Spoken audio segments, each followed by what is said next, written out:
마태복음 12장 22절로 32절의 말씀을 제가 봉독해 올리겠습니다. 그때 귀신 들려 눈 멀고 말 못하는 사람을 데리고 왔거늘 예수께서 고쳐주심에 그 말 못하는 사람이 말하며 보게 된지라. 무리가 다 놀라 이르되 이는 다윗의 자손이 아니냐 하니 바리새인들은 듣고 이르되 이가 귀신의 왕 바알세불을 힘입지 않고는 귀신을 쫓아내지 못하느니라 하거늘 예수께서 그들의 생각을 아시고 이르시되 스스로 분쟁하는 나라마다 황폐해질 것이요 스스로 분쟁하는 동네나 집마다 서지 못하리라. 만일 사탄이 사탄을 쫓아내면 스스로 분쟁하는 것이니 그리하고야 어떻게 그의 나라가 서겠느냐. 또 내가 바알세불을 힘입어 귀신을 쫓아내면 너희의 아들들을 누구를 힘입어 쫓아내느냐. 그러므로 그들이 너희의 재판관이 되리라. 그러나 내가 하나님의 성령을 힘입어 귀신을 쫓아내는 것이면 하나님의 나라가 이미 너희에게 임하였느니라. 사람이 먼저 강한 자를 결박하지 않고서야 어떻게 그 강한 자의 집에 들어가 그 세간을 강탈하겠느냐. 결박한 후에야 그 집을 강탈하리라. 나와 함께 아니하는 자는 나를 반대하는 자요 나와 함께 모으지 아니하는 자는 해치는 자니라. 그러므로 내가 너희에게 이르노니 사람에 대한 모든 죄와 모독은 사하심을 얻되 성령을 모독하는 것은 사하심을 얻지 못하겠고 누구든지 말로 인자를 거역하면 사하심을 얻되 누구든지 말로 성령을 거역하면 이 세상에 오는 세상에서도 사하심을 얻지 못하리라. 여기까지입니다. 자, 오늘은 예수님 비유로 말씀하시다 9번째 시간 그가 성령의 능력으로 일하시다라는 제목으로 말씀을 나누려고 합니다. 저 개인적으로 비유 시리즈를 준비해서 말씀을 전하면서 오늘 말씀처럼 이렇게 참 어려운 시간을 보낸 것도 없는 것 같습니다. 그래서 성령님께서 이런 깨달음을 주는 거예요. 야, 왜 네가 하려고 하느냐 그러는 거예요. 성령의 이야기를 하려고 하는데 왜 네가 하려고 하느냐. 왜 너 홀로 짐을 지고 가려고 하느냐. 내게 맡기라. 그런 깨달음을 주시더군요. 그래서 제가 자유함을 얻고 주님께 맡기고 말씀을 전하려고 합니다. 지금 제 얼굴이 좀 편안해 보이지 않습니까? 사실은 속이 콩닥콩닥 거려요. 지난주 제가 책 2권을 구입해서 홈페이지에 올려놨습니다. 그중 하나가 그 전 중국 대사로 계셨던 김하중 장로님이 집필하신 하나님의 제사 2 기도의 용사입니다.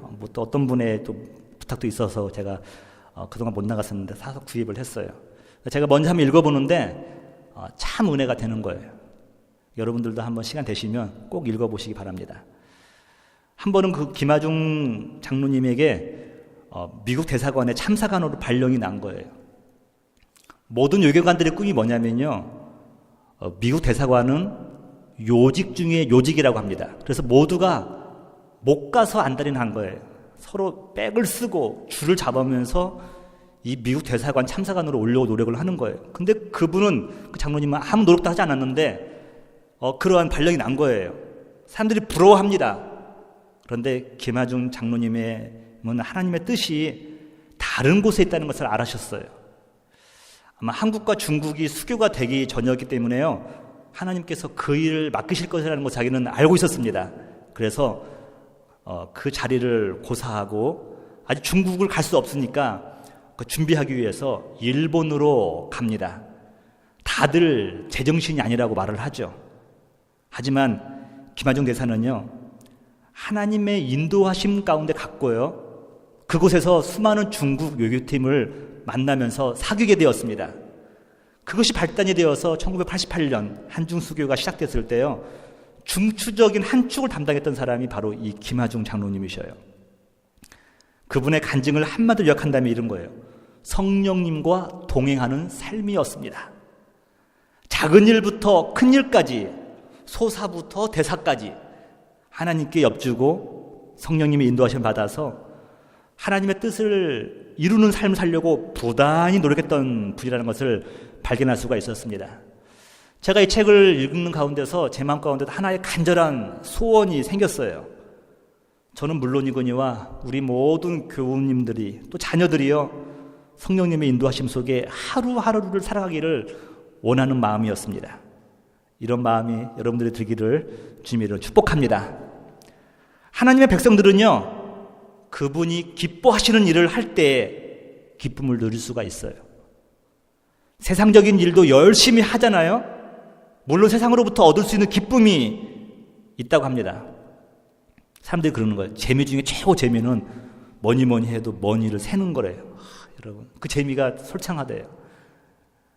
여러분, 그런데 특별히 하나님의 일을 할 때만 누릴 수 있는 독특한 영적인 기쁨들이 있다는 거예요. 우리 지난주 금요일 날 더 라이트하우스 가서 우리가 섬기는데요, 저희 교인들은 절반이 온 것 같아요. 절반이 오셨는데 얼굴이 다 싱글벙글해요. 싱글벙글. 다 그것도 준비도 우리가 했고요, 물품도 우리가 다 준비했잖아요, 여러분. 근데도 아까워지는 않고요, 더 못 주어서 안다래요. 저는요, 막 제 마음 가운데 솔직히 말해 느낀 거예요. 그 봉지에다 좀 더 멀로 넣을 수 있는 것이 없나, 막 말은 못하고 혼자 그 생각을 해봤습니다. 더 넣고 싶은 거죠. 여러분, 그런데 우리가 하나님의 일을 할 때 이런 영적으로 기쁨을 누리지만요, 영적인 기쁨을 누리는 것과 세상 사람들로부터 환영을 받는 것은 별개인 것 같아요. 성경을 보면 대부분의 하나님의 선지자들은요, 한결같이 세상의 환영을 받지 못했습니다. 선지자들은 더 자기 고향에서는요, 더더욱 환영을 받지 못했어요. 여러분, 왜 그럴까요? 사도 요한은 그 이유를 예수님이 환영받지 못한 이유를 통해서 밝히고 있습니다. 여러분, 노트 보시면 요한복음 1장 5절에 나와 있죠. 빛이 어둠에 비치되 어둠이 깨닫지 못하더라. 여러분, 어둠의 자식들은요, 밝은 것을 싫은 거예요. 빛이 비치는 것을요, 두려워하는 거죠. 또 10절과 11절을 보니까 그가 세상에 계셨으며 세상은 그로 말미암아 지은 바 되었으되 세상이 그를 알지 못하였고 자기 땅에 오매 자기 백성들이 영접하지 않았다. 여러분, 예수님을 영접하지 않은 그 세상이 그의 제자들을 영접할 것이라고 생각하십니까? 아니에요. 예수님을 비롯하여 모든 하나님의 선지자 사람들을 자신들의 삶을 통하여서 하나님의 공의와 사랑, 빛 되신 하나님을 드러내는 역할을 하는 것입니다. 하지만 사람들의 본성 가운데는요, 진리를 말하면 불편한 것이 있는 거예요. 여러분, 누가 지적하면 싫어하잖아요. 자신들의 어두운 삶이 드러나는 것이 두렵기 때문에 그들은 진리의 말을 듣기를 싫어합니다. 예수님은요, 일생 살아가면서 가르치시고 선포하시고 고치시는 일을 하셨습니다. 마태복음 4장 2, 3절에 보시면요, 예수님의 3대 사역이 나오잖아요. teaching, proclaiming, 그 다음에 healing, 온 갈릴리에도 다니시사 그들의 회당에서 가르치시며 하나님의 말씀을 가르치고 천국복음을 가르치시죠. 또 천국복음을 전파하시며 백성 중에 모든 병과 모든 약한 것을 고치시니라고 말씀하고 있습니다. 예수님은 이 사역을 통하여서요, 당신의 삶을 통하여서 하나님의 공의와 사랑과 하나님의 나라에 대해서 드러나는 것을 당신의 사명을 알고 있었어요. 여러분의 사명도 마찬가지예요, 여러분. 우리가 그분의 제자라고 한다면 형통하면 형통한 대로 우리의 삶을 통하여서 하나님의 의를 드러내야 되는 것입니다. 고난을 받으면 고난을 받는 가운데에서도 드러낼 것은 뭐냐면 우리 하나님은 의로우시다는 것을 드러내야 되는 거예요. 이것이 저와 여러분을 부르신 목적이라는 거예요. 그러나 유대인들은 예수님과 그의 사역을 환영하지 않았습니다. 여러 가지 이유가 있겠지만요, 지난주에 말씀드렸던 것처럼 예수님을 시기의 대상으로 삼았기 때문에 그래요. 예수님의 사역의 출발은 성령의 권능으로부터 시작입니다. 성령의 권능으로 시작된 거죠. 누가복음 4장 14절이에요. 예수께서 성령의 권능으로 갈릴리에 돌아가시니 그 소문이 사방에 퍼졌고. 여러분들도 하루의 출발을 무엇으로 해야 됩니까? 성령의 권능으로 해야 될 줄 믿습니다. 아니, 목사만 성령의 권능만 합니까? 여러분들도요, 하루를 깨어나면서 출발하는데 성령의 권능으로 가는 거예요. 여러분 자녀들도요, 성령의 권능으로 하루하루를 살아가기를 위해서 여러분 기도하시기 바랍니다. 이것은 모든 사람들에게 필요한 거예요. 오늘 본문 22절에 보면 귀신 들려 눈 멀고 말 못하는 사람을 예수님 앞으로 누군가 데리고 옵니다. 예수님께서 그를 긍휼히 여기셔서 고쳐주시고 그러니까 그가 말하게 되고 보게 되었습니다. 여러분, 모든 장애가 다 불편하죠. 장애는 불편한 건데요, 특별히 보지 못하는 그 장애는요, 답답할 노릇입니다. 말하고 싶어도 표현하고 싶어도 말을 할 수 없어서 표현할 수 없는 것도 마찬가지 답답한 겁니다. 근데 이 오늘 본문에서 나오는 그 고침받은 사람은요, 보지도 못하고 말하지도 못하는 그런 이중고에 고통당하는 사람이었어요. 모든 벙어리와 귀머거리가 다 귀신의 장난은 아니지만 예수님은 귀신에 붙들려 말하지도 듣지도 못하는 사람을 보시고 귀신을 내어 쫓으십니다. 여러분, 그러자 곧 그가 듣고 말하게 되었다는 것이에요. 성경에서 말씀하고 있어요. 여러분, 우리가 주님을 만나기 전에 우리가 앞을 보지 못했던 사람 아닙니까? 우리가 주님을 만나기 전에 이분이 있어도 말은 하지 못했어요. 주님을 만나고 나니까 우리도 역시 눈이 뜨이게 되었고 말문이 열리게 된 겁니다. 영적인 우리는 벙어리였고 영적인 우리는 귀머거리였죠.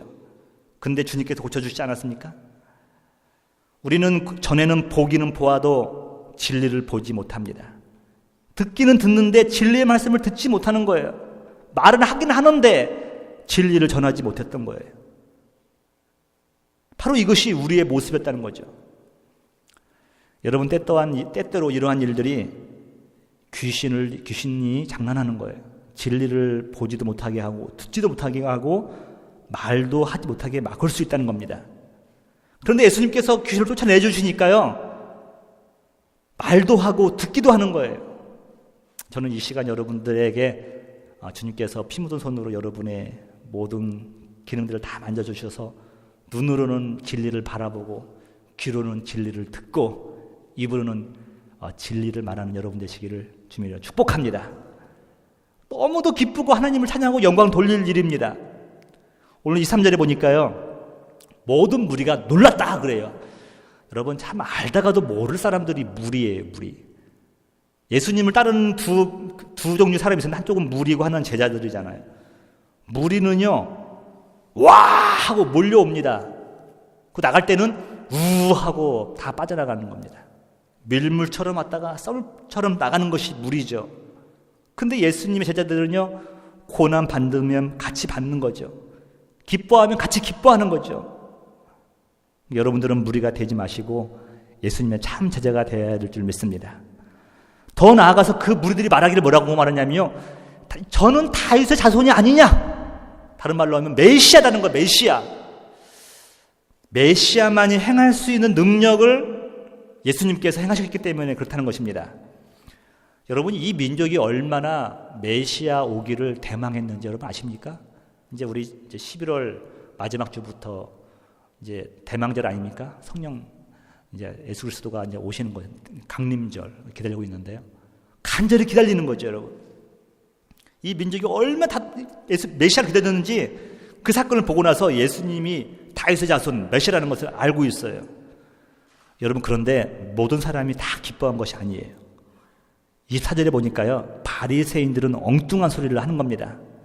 그가 귀신의 왕 바알세불을 힘입어 귀신을 쫓아낸다는 것입니다. 여러분, 예수님께서는 성령의 권능으로 갈릴리로 가시고 그 이후 사역 가운데 성령의 능력을 힘입어서 모든 사역을 하셨는데 귀신의 왕 바알세불의 힘을 힘입어서 예수님께서 저희를 하신다고 그들이 어거지를 부리는 겁니다.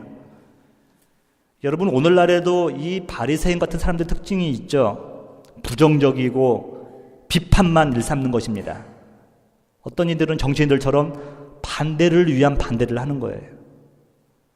어쩌면 또 겉으로는 찬성하는 척 하지만 어디 잘 되나 두고 보자, 이런 마음을 갖고 있는 사람들도 있어요. 바리새인들과 별반 다를 것이 없습니다. 만약 예수님의 병고침 사건이 하나님의 능력으로부터 왔다고 한다면 자신들은 예수님을 반대했기 때문에 그 자신들은 하나님을 반대했던 것이 되고 마는 것입니다. 그래서 그들은 인정할 수가 없었던 거예요. 엉뚱한 것을 주장하고 나서는 것입니다. 귀신의 왕 바알세불의 힘을 입어 쫓아낸다 하는 것이죠. 여러분, 이들의 행위는 물론이고 이들의 행위로 말미암아 자기는 물론이거니와 믿음 있는 사람들까지 다 믿음을 흔들리게 하는 거예요. 자꾸 부정적으로 얘기하고 불평하고 있으면요, 처음엔 들어줘요, 한두 번. 근데 어느덧 모르고 나도 물들어가지고 내 입에서도 그게 나오게 되어 있는 거예요. 바리새인들은 그런 역할을 했던 겁니다.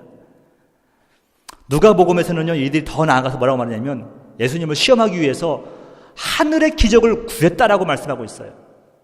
아니, 벙어리가 말을 하고 봉사가 보게 되었는데 이것을 믿지 못하는 사람들이 하늘의 기적을 더 요구하다니, 그럼 믿겠다는 것이죠. 예수님은 그들의 마음을 알고 있어요. 강팍한 그들은요, 또 다른 하늘의 기적을 보여준다고 하더라도 예수님을 믿지 않을 것이라는 걸 알고 계셨습니다.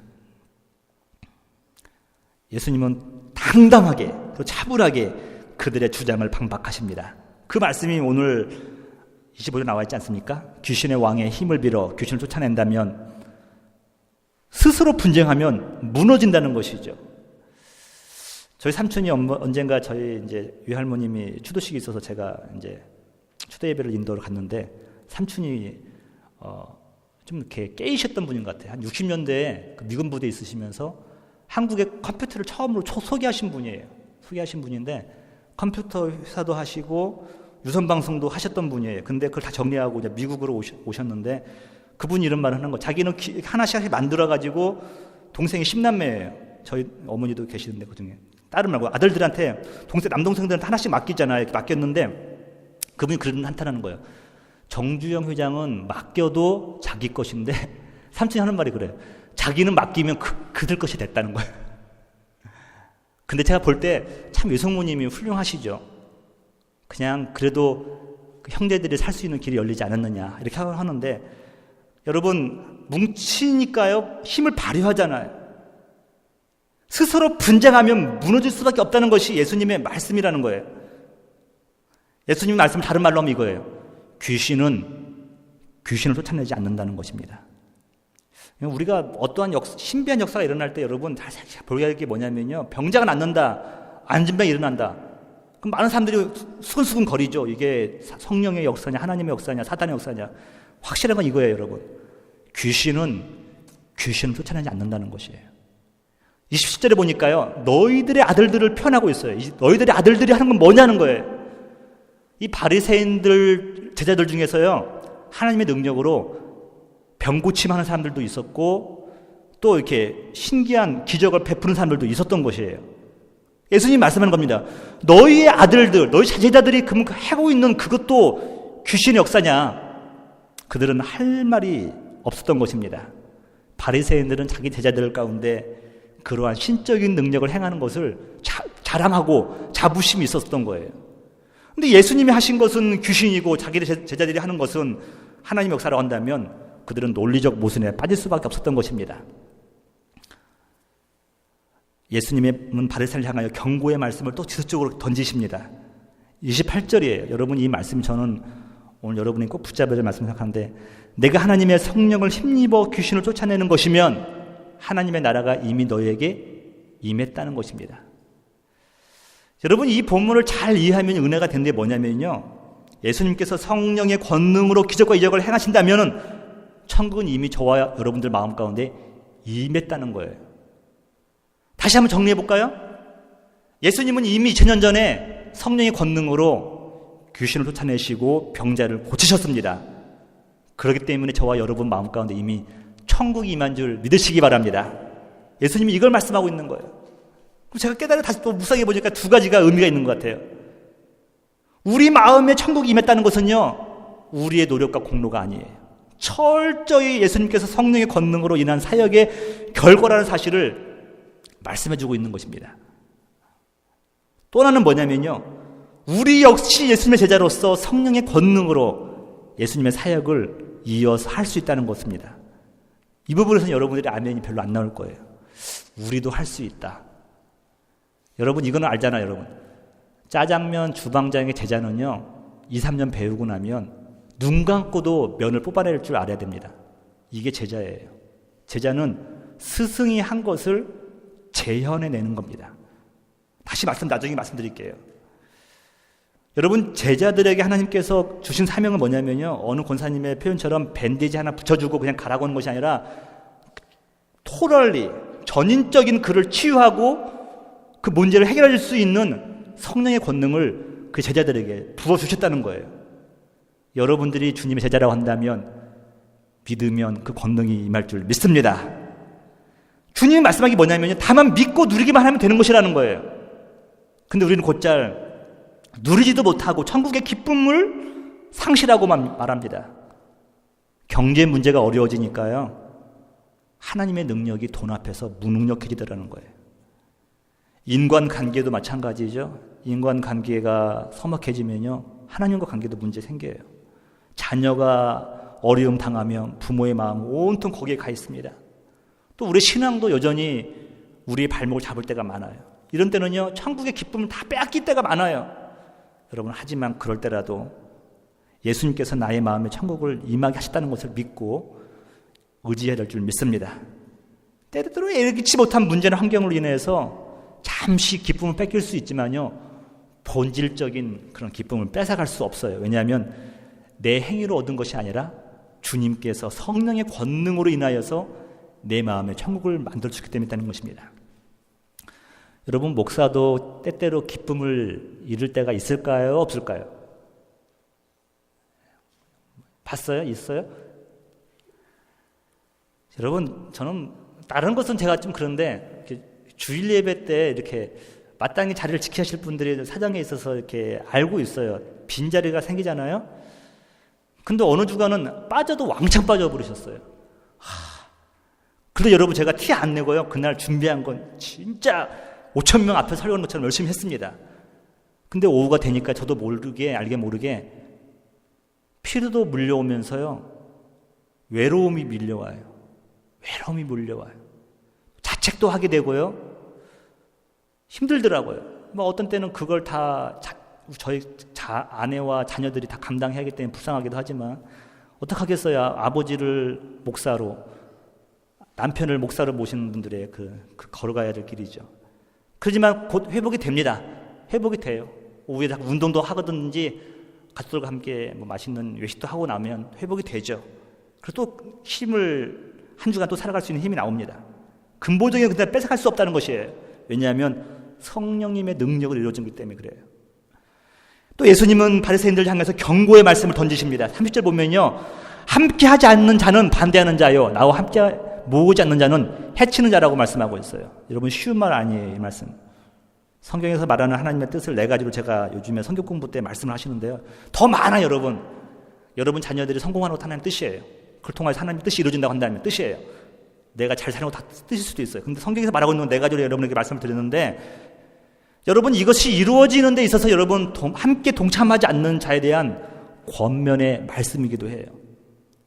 여러분, 이 어조는, 30절의 어조는요, 다른 성경의 본문의 어조보다도 훨씬 강력한 것을 발견할 수가 있습니다. 요한이 하루는 예수님께 묻습니다. 예수님, 우리를 따르지 않는 자들이요, 그들 당신의 이름으로 병 고치고요, 기적을 행하는데 그들을 내버려 둘까요? 아니면 혼낼까요?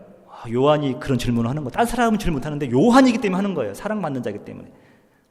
그때 예수님께서 마가복음 9장 4절에 이렇게 말씀하시죠. 우리를 반대하지 않는 자는 우리를 위하는 자니라. 우리와 같이 가지 않더라도, 보조를 맞추지 않더라도 반대만 안 한다고 한다면 우리 편이라는 거예요. 이렇게는 부드럽게 말씀하셨는데, 오늘 본문에 와서는요, 나와 함께 하지 않는 자는 나를 반대하는 자요, 나와 함께 모으지 않는 자는 해치는 자라고 말씀하는 거예요. 적극적으로 하나님 나라에 동참하지 않는 것에 대한 나를 반대하는 것이라고 주님은 말씀하셨어요. 여러분, 더 이상 방관은 안 됩니다. 여러분 자신을 위해서 그래요. 언제 우리 주님께서 여러분의 일에 방관하신만 하신 적이 있으셨나요? 예수님께서 여러분의 인생가와 자녀들 가운데 10초, 아니 1초만 여러분 방관하시면 어떤 일이 생길까요, 여러분? 설마요? 주님은 절대 방관하지 않으시죠. 우리 주님은 지금 이 순간에도 저와 여러분을 위해서 일하고 계시는데, 여러분은 왜 이렇게 방관만 하십니까? 여러분, 하나님 나라의 일은요, 소수 몇 사람의 일이 아니라는 거예요. 저는 무리들이 있기를 원치 않아요.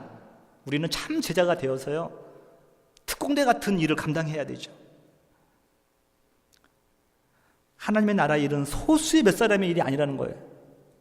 여러분, 구원받은 것은 이론이나 지식으로 아는 것을 여러분 이제 멈추십시오. 성경 공부 많이 하신 분 특징은 뭐냐면 말은 잘해요. 바울이 그랬어요. 저 말쟁이가 말을 하는 걸 들어보자 그래. 사람들이 예수쟁이를 다 말쟁이라고 합니다. 말은 잘해요. 구원론에 줄줄이 꿰고 있습니다. 근데 제가 늘 고민한 것 중에 하나가 뭐냐면 오늘날 신앙 좋다고 사람들의 특징 뭐냐면요, 구원의 지식에만 머물러 있는 거예요. 제가 오늘 본문 선택하지 않았지만 너무 어려서 안타깝게 33절 34절 보세요. 여러분, 여러분의 말로써 나중에 하나님 앞에서 심판받을 거라고 말하고 있지 않아요? 구원이 우리의 노력이 아닌 하나님의 일하심을 우리 잘 압니다. 우리의 공로가 아니라 주 예수 그리스도의 공로임을 잘 알죠. 이것을 믿으면 구원받는 것은 사실입니다. 하지만 이것을 알고 믿는 것으로 멈춘다면 하나님께서 우리를 부르신 목적 있잖아요, 절반밖에 되지 않는 거예요. 구원은 받을지 모르지만요, 마지막 날 고린도전서 1장에 보는 것처럼 불이 시험이 올 때요, 은과 금과 보석은 남아있지만 나무와 집으로 된 그 공적들은 다 불태워져 버리는 거죠. 그 나중에 뭐라고 나오냐면 그냥 구원은 받겠지만 그게 부끄러운 구원이라고 말을 하고 있어요. 예수님께서 나와 함께하지 않는 자를, 나를 반대하는 거라고 말씀하시는 것은요, 구원받은 모든 개인과 신앙 공동체에 주신 하나님의 권면의 말씀입니다. 또 이어서 예수님은요, 재차 바리새인들에게 경고의 말씀을 주시는 거죠. 여러분 31절 32절 보면 예수님이 많이 양보하신 것 같아요. 사람이나 인자, 여러분 인자는요 더 son of man이에요.